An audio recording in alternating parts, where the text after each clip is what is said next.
El notorio bandido mexicano Agustín Chacón, apodado El Paludo, o El Peludo en inglés, dejó una huella indeleble en la historia del Viejo Oeste a través de sus hazañas a lo largo de las fronteras de Arizona, México, a finales del siglo XIX y principios del XX. Aunque sus actividades criminales atrajeron mucha atención, muchos habitantes de la frontera lo veían como una figura heroica, similar a Robin Hood. Los historiadores y registradores de Arizona lo caracterizaron como parte de la última generación de forajidos desafiantes que desafiaron a las fuerzas del orden en el cambio de siglo.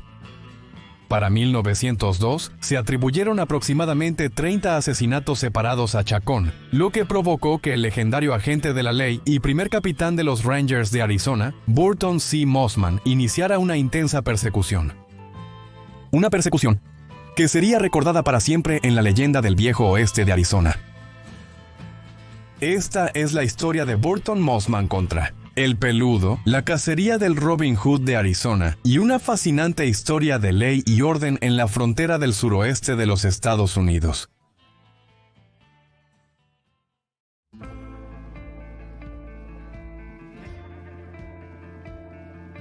Agustín Chacón nació en 1861 en el agreste paisaje de Sonora, México.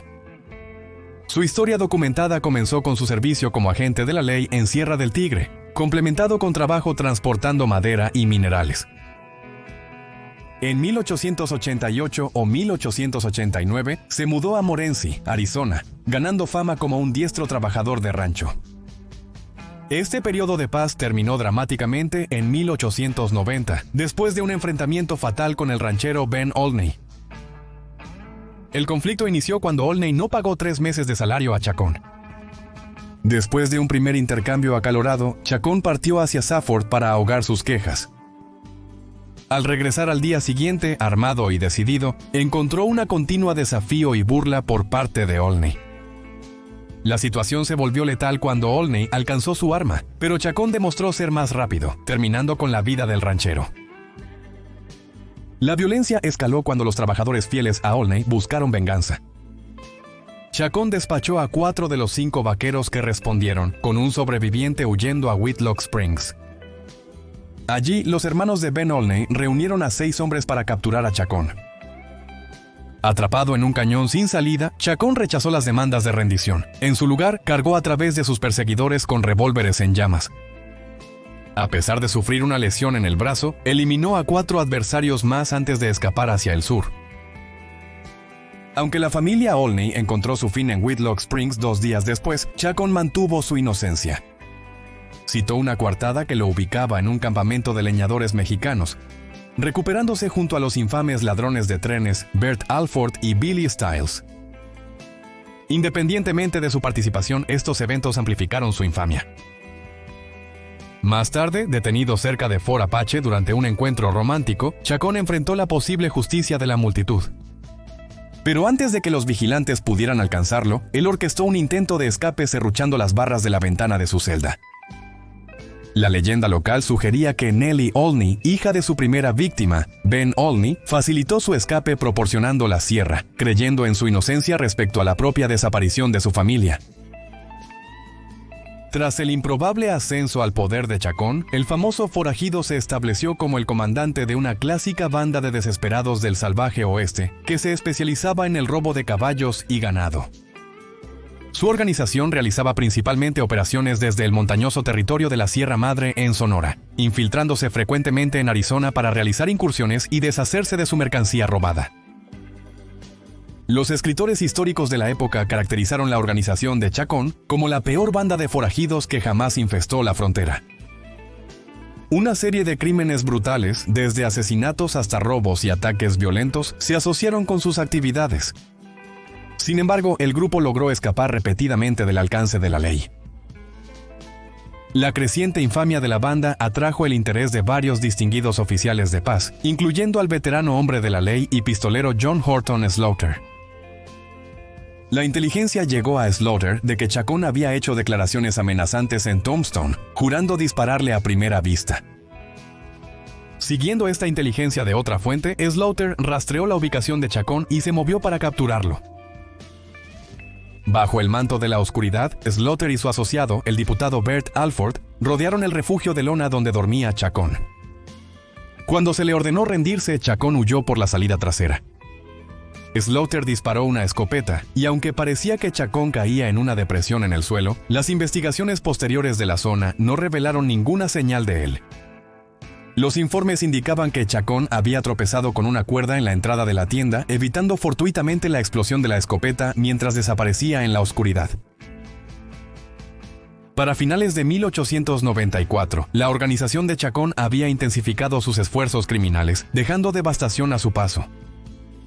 2 empleados de la Detroit Copper Company fueron asesinados mientras cazaban cerca de Eagle Creek, Arizona. Los residentes de Morenci señalaron a la pandilla de Chacón como los perpetradores, dado su historial de matanza de ganado robado en esa región. Posteriormente, los investigadores descubrieron los restos de un viejo buscador de oro ocultos en una mina del desierto, con la sospecha cayendo nuevamente sobre Chacón. La empresa criminal continuó con ataques cada vez más audaces. Sus hazañas incluyeron un mortal robo de casino en Jerome, Arizona, que se cobró 4 vidas, seguido de un violento asalto a una diligencia cerca de Phoenix. Durante este periodo tumultuoso, el descubrimiento de un campamento de esquila de ovejas masacrado consolidó aún más el aterrador legado de Chacón. Aunque estos delitos se atribuyeron constantemente a su organización, los intentos de las fuerzas del orden para detenerlo siguieron siendo infructuosos. Un enfrentamiento crucial con la banda criminal de Agustín Chacón se desarrolló en 1895, provocado por un audaz robo en la tienda general de McCormick en Morenci, Arizona. Durante el incidente del 18 de diciembre, Chacón colaboró con los forajidos Pilar Franco y Leonardo Morales para asaltar al gerente de la tienda, Paul Becker, en su vivienda, apuñalándolo antes de saquear el negocio. El trío se retiró a una cabaña elevada con vista al asentamiento, asumiendo que habían matado a Becker.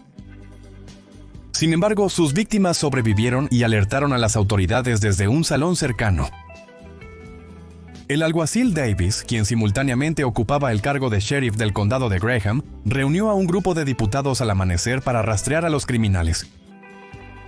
Al seguir su rastro hasta el refugio en la cima de la colina, el equipo de Davis se encontró caminando hacia una emboscada. Los bandidos salieron de su refugio, disparando sus armas mientras buscaban protección detrás de enormes rocas. Se produjo un intenso intercambio de disparos entre los dos grupos. El diputado Pablo Salcido dio un paso adelante para negociar una resolución pacífica, intentando comunicarse con los forajidos acorralados. Aunque Chacón parecía receptivo inicialmente, disparó abruptamente a Salcido en la cabeza cuando el diputado avanzó, matándolo al instante. Este acto traicionero provocó un renovado combate, con la munición total gastada superando las 300 rondas. Durante el caos, Franco y Morales intentaron huir, abandonando a su líder, pero los agentes de la ley que los perseguían eliminaron a ambos fugitivos mientras capturaban a Chacón, quien sufrió graves heridas en la parte superior de su cuerpo. Este violento enfrentamiento se considera uno de los más mortíferos de Morenci. Después de asegurar a Chacón herido, las autoridades lo trasladaron primero a la cárcel de Clifton, luego a Solomonville para su procesamiento por la muerte de Salcido. El juez Owen T. Rouse impuso una sentencia de muerte, programando la ejecución de Chacón para el 24 de julio de 1896. El hombre condenado mantuvo su inocencia, argumentando que nunca habría dañado a Salcido, un antiguo asociado. Las apelaciones legales cambiaron su fecha de ejecución al 18 de junio de 1897, comprándole casi otro año de vida. Sin embargo, el 9 de junio, poco más de una semana antes de su ejecución programada, Chacón orquestó otra notable fuga de su morada y celda reforzada con pino. Surgieron múltiples teorías sobre su forma de irse. Se sugirió que los guardias corruptos ignoraron lo sucedido. Otros recordaron a los reclusos creando distracciones musicales, mientras que relatos adicionales mencionaban a una cómplice femenina que distrajo al carcelero. Sea cual sea la verdad, Chacón cruzó con éxito a Sonora, México, donde sirvió brevemente con la unidad de aplicación de la ley rurales antes de volver a la criminalidad tras un altercado con un compañero de oficio. Al comenzar los 1900, la región fronteriza de Arizona seguía plagada de actividad criminal. El gobernador territorial Oaks Murphy respondió reactivando a los Rangers de Arizona en marzo de 1901. El capitán inaugural de la unidad, Burton C. Mossman, priorizó la captura de Chacon, ya que venía de una distinguida carrera como ganadero y hombre de la ley con un legado propio.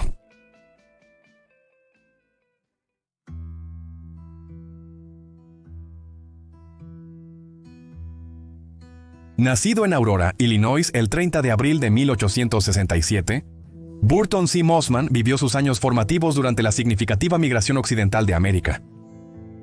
Su familia emprendió varias reubicaciones, primero estableciéndose en Missouri en 1873, luego se asentaron en Nuevo México para 1882. El viaje profesional de Mossman comenzó con un empleo en Hash Knife Outfit, un importante rancho de ganado en el territorio de Arizona. Sus excepcionales capacidades de gestión y dedicación resultaron en su ascenso a capataz del rancho antes de su 21º cumpleaños. Al ascender a superintendente en 1897, Mossman equilibró las operaciones del rancho con empresas comerciales mientras se enfrentaba a los ladrones de ganado. El joven ranchero demostró un gran talento para los negocios, expandiendo sus intereses más allá de la ganadería. Colaboró con un socio comercial para establecer tanto un servicio de diligencias como la ópera de Winslow. Después de la venta de su participación en la ópera, Mossman invirtió en un establecimiento minorista en Douglas, que luego vendió por $13,000. Su compromiso cívico culminó al ser electo sheriff del condado de Navajo en 1898. Aunque algunas cuentas históricas conectaron a Mossman con los Rough Riders de Theodore Roosevelt durante el conflicto hispanoamericano, esta asociación permaneció sin verificar, dado sus extensos compromisos con la ganadería, la aplicación de la ley y las empresas comerciales durante ese periodo. La reinstauración de los Rangers de Arizona por el gobernador territorial Oaks Murphy en 1901 abordó la amplia actividad criminal en la región. La reputación y la experiencia de Mossman aseguraron su nombramiento como el capitán inaugural de la organización, permitiéndole dirigir sus habilidades de liderazgo hacia la seguridad territorial. Su carrera incluyó numerosas confrontaciones peligrosas, que destacaron su ingenio y valor. Durante una arriada de ganado en 1896 a Mazatlán, México, Mossman participó en un combate armado con un capitán del ejército mexicano después de una disputa. Aunque hirió a su adversario con su Colt 45, Mossman soportó un mes de encarcelamiento antes de orquestar una audaz fuga con la ayuda de un aliado. Como sheriff del condado de Navajo en 1898, Mossman y el diputado Joe Bargeman persiguieron a ladrones de ganado a través del cañón Walter. Su guía intentó desertar, pero fue aprehendido en su lugar. Mientras Mossman ayudaba al guía capturado, 3 asaltantes ocultos abrieron fuego, apenas fallándole varias veces. A pesar del asalto, Mossman y Bargeman mantuvieron su posición, aseguraron al guía y se retiraron con éxito de la situación peligrosa justo a tiempo. Los entornos urbanos también fueron peligrosos para Mossman. En 1898, mientras se hospedaba en un hotel de Springer, Nuevo México, los disparos del bar del hotel penetraron en su habitación del segundo piso. Mossman respondió con disparos de rifle a través de las tablas del piso, despejando efectivamente el bar sin causar bajas graves, aunque, según se informa, perforó el sombrero de un cliente. Su liderazgo de los Rangers de Arizona introdujo nuevos desafíos. Un encuentro involucró perseguir a un forajido llamado Salavaras hasta la fuente de agua del Valle del Paraíso. Tras la emboscada de Salavaras, que resultó en una herida menor en la pierna, Mossman localizó y disparó fatalmente a su atacante. Ese mismo año, Mossman dirigió una operación contra 6 sospechosos de robo de trenes fortificados con una estructura de adobe cerca del río Colorado en Sonora. Los Rangers utilizaron dinamita para sacar a los criminales, iniciando un intenso tiroteo que resultó en 5 bajas entre los sospechosos, mientras que uno escapó a caballo. Los Rangers salieron ilesos de este enfrentamiento. En 1902, Burton C. Mossman cambió su enfoque a uno de los forajidos más notorios de las tierras fronterizas de Arizona, México, nada menos que el Paludum, el Robin Hood de Arizona. Mossman, a un capitán de los mencionados Rangers de Arizona, vio una oportunidad para poner fin al reinado de terror de Chacón y puso su mira en aprehender al infame forajido de una vez por todas. Finalmente, los caminos de Burton Mossman y Augustín Chacón se cruzarían mientras el sol se ponía en el horizonte, un acto final para la época dorada del salvaje oeste.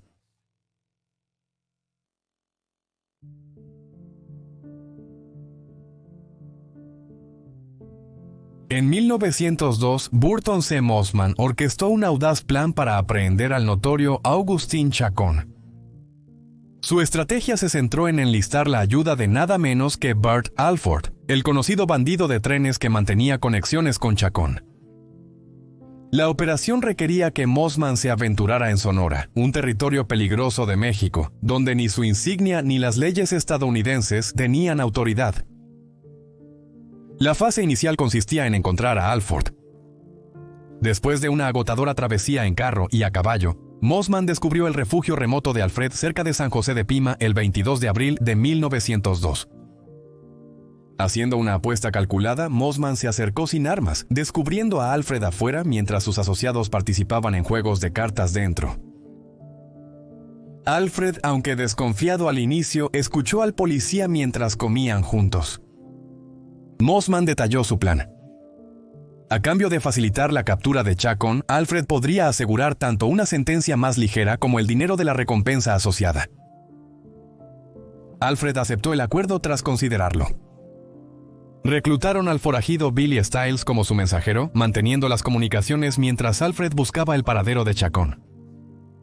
La búsqueda se extendió más allá de 3 meses, durante los cuales Alfred acompañó a Chacón para comerciar caballos robados a lo largo del río Yaqui, antes de guiarlo de regreso hacia Arizona. A medida que se acercaban a su punto de encuentro designado, Stiles transmitió el mensaje de Alfred a Mossman, programando una cita en Socorro Mountain Springs, en Sonora. Aunque Mossman y Stiles inicialmente no lograron hacer la reunión acordada, más tarde se volvieron a conectar con ambos hombres en la residencia de la esposa de Alfred. El grupo discutió cruzar a Arizona esa noche para robar caballos, pero la oscuridad los obligó a abandonar el intento, lo que los llevó a establecer un campamento a 7 millas de la frontera. Al amanecer, Alfred informó discretamente a Mossman de su salida de la operación, advirtiéndole sobre la letal reputación de Chacón antes de irse discretamente. Las sospechas de Chacón crecieron al notar que Alfred no estaba. Durante su comida matutina, Stiles propuso ejecutar su robo de caballos a plena luz del día, pero Chacón se negó, declarando su intención de regresar hacia el sur. Reconociendo su oportunidad menguante, Mossman inició su plan. Mientras el grupo descansaba en el suelo, Mossman se levantó, pidió prestado un cigarrillo a Chacón y lo encendió. Al descartar la ramita encendida, rápidamente sacó su revólver, apuntándolo a Chacón. «Manos arriba, Chacón», ordenó Mossman. El forajido preguntó, «¿Es una broma?». Mossman respondió firmemente, «Levanta las manos, o eres un hombre muerto». Chacón respondió con una inquietante serenidad. «No veo diferencia en la posición de las manos de un hombre después de muerto, si están arriba o abajo. De todos modos me vas a matar, ¿por qué no disparas?». Después de que Stiles quitó las armas de Chacón, Mossman lo aseguró y lo montó a caballo para transportarlo a las líneas de ferrocarril cercanas. Procedieron en tren hacia Benson, Arizona. Durante el viaje, Chacón intentó escapar repetidamente, especialmente arrojándose de su montura en terrenos difíciles donde la persecución sería complicada. A pesar de estos intentos, Mossman logró transferir a su cautivo y a la custodia oficial. Después de la aprehensión de Augustín Chacón, Burton C. Mossman entregó al forajido al recién nombrado sheriff de Graham County, Shin Parks, en Benson. El prisionero volvió a Solomonville para los procedimientos del día de la ejecución, ya que su sentencia de muerte seguía vigente.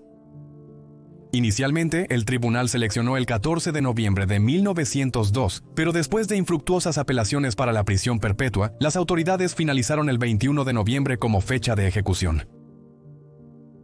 Las medidas de seguridad se intensificaron durante el encarcelamiento de Chacón, colocándolo dentro de un recinto de acero hecho a medida bajo observación vigilante. El lugar de ejecución, construido en 1897 pero no utilizado debido a su anterior fuga, adquirió una fortificación adicional a través de una barrera de adobe de 14 pies que restringía el acceso a observadores autorizados. En su última mañana, Chacón consumió una comida sustancial y recibió visitas de sus compañeros, Jesús Bustos y Sisto Molino. Participó en múltiples consultas con un sacerdote católico y después de un almuerzo al mediodía recibió servicios de aseo y se vistió con ropa formal negra fresca.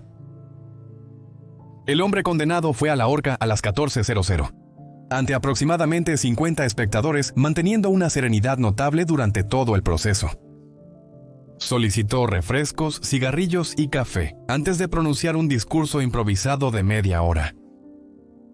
Hablando español a través de un intérprete, Chacón proclamó su inocencia respecto a la muerte de Pablo Salcido y otros supuestos asesinatos, mientras reconocía su participación en varios robos. Después de más refrescos, su solicitud de aplazamiento de 1 hora fue rechazada. Chacón se acercó a sus últimos momentos con una dignidad extraordinaria, intercambiando apretones de manos con sus seguidores mientras subía al cadalso. De pie bajo la bata, ofreció sus últimas palabras: «Adiós todos, amigos». Los días siguientes, el Boletín de Arizona elogió su valentía, declarando que ningún hombre había enfrentado la ejecución con mayor fortaleza, enfatizando el profundo impacto del evento en los testigos. Un monumento de mármol erigido por su familia en el cementerio de San José en 1980 recuerda a Chacón, quien engendró al menos un hijo. La inscripción en la piedra aún se lee hasta el día de hoy. Agustín Chacón, 1861-1902. Vivió la vida sin miedo. Enfrentó la muerte sin miedo. Hombre muy bravo. Burton Mossman renunció a su capitanía de los Rangers de Arizona en julio de 1902, citando aspiraciones empresariales en Bisbee, aunque los rumores sugerían renuencia a servir bajo el gobernador entrante Lucius Charles Hughes, influyendo en su decisión. Después regresó a la ganadería comprando el rancho Diamond Day cerca de Roswell, Nuevo México.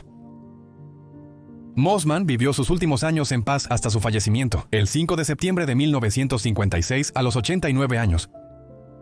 Su lugar de entierro en el cementerio Mount Washington de Independence, Missouri, marcó el capítulo final para una de las figuras más intrépidas de la ley del Viejo Oeste.